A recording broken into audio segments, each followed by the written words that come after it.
Selamat pagi anak-anak. Pada video kali ini kita akan mempelajari tentang pembelahan sel. Diawali dari pertanyaan, mengapa sel itu membelah, apa tujuannya, bagaimana prosesnya, ataupun tahapan-tahapannya. Baiklah, mari kita lanjutkan. Ada 3 alasan mengapa sel mengalami pembelahan. Antara lain yang pertama untuk pertumbuhan, yang kedua untuk perbaikan, dan yang ketiga untuk reproduksi. Pembelahan sel itu sangat penting bagi kelangsungan hidup makhluk hidup. Kemudian teori sel. Menurut Rudolf Virchow, antara lain 1. Semua sel hidup berasal dari sel yang sudah ada sebelumnya, atau disebut juga omniselula eselula. Yang kedua, pembentukan sel-sel baru atau anakan dari sel yang sudah ada sebelumnya dapat terjadi melalui proses pembelahan sel. Yang ketiga, pembelahan sel dibagi menjadi pembelahan amitosis, mitosis, dan meiosis.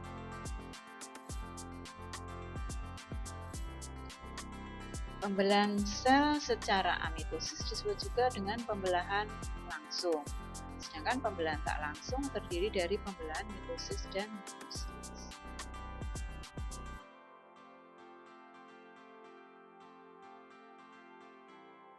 Pembelahan langsung atau amitosis merupakan pembelahan spontan atau tanpa tahapan-tahapan tertentu yang menghasilkan sel anak yang identik atau sama dengan sel induknya, disebut pembelahan unit.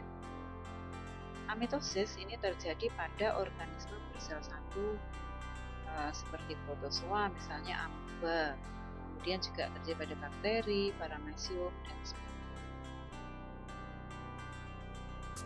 Berikutnya pembelahan tidak langsung, yang pertama pembelahan mitosis.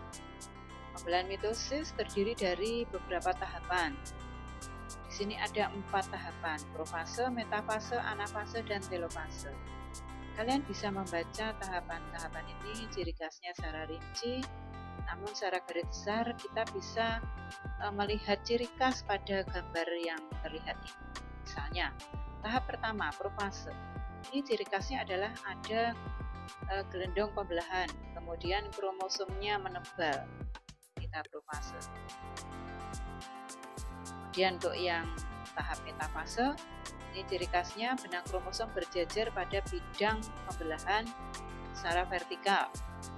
Selanjutnya anafase, benang kromosom terbagi menjadi 2, sebagian atau masing-masing bergerak ke arah kutub yang berlawanan.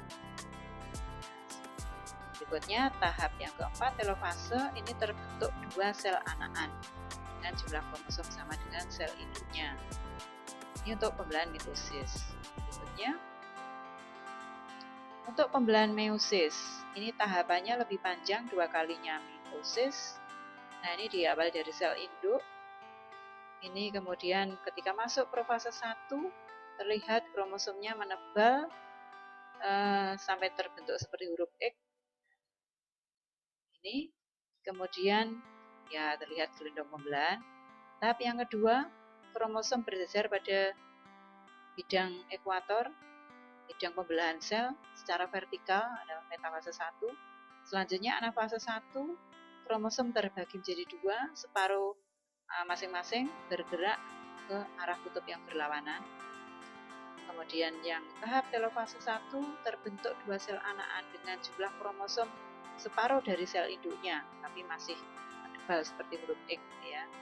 Dilanjutkan langsung ke profase 2, lalu masuk metafase 2, kromosom berjejer di bidang pembelahan secara horizontal.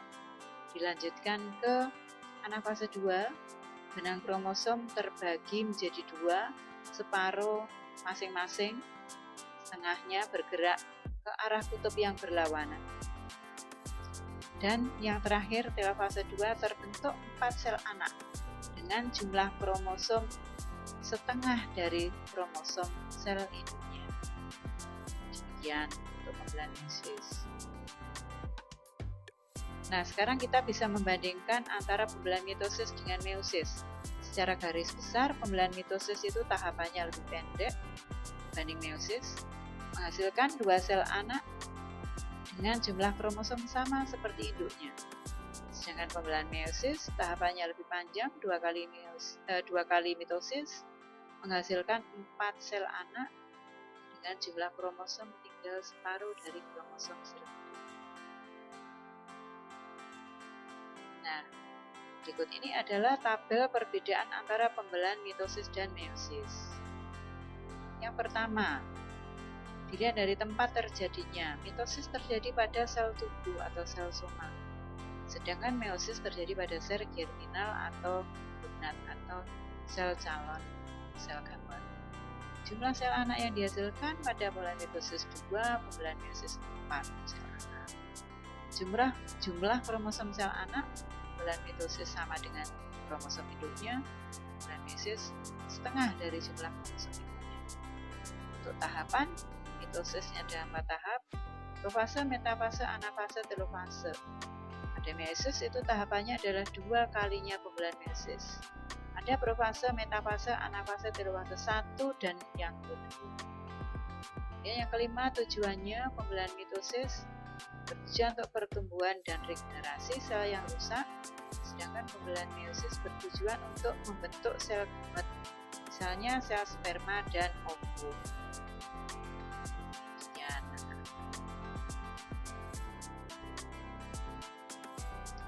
Nah, ini yang dapat kita pelajari pada pertemuan kali ini. Terima kasih sudah menonton video ini. Sampai jumpa lagi pada pembelajaran yang selanjutnya. Terima kasih.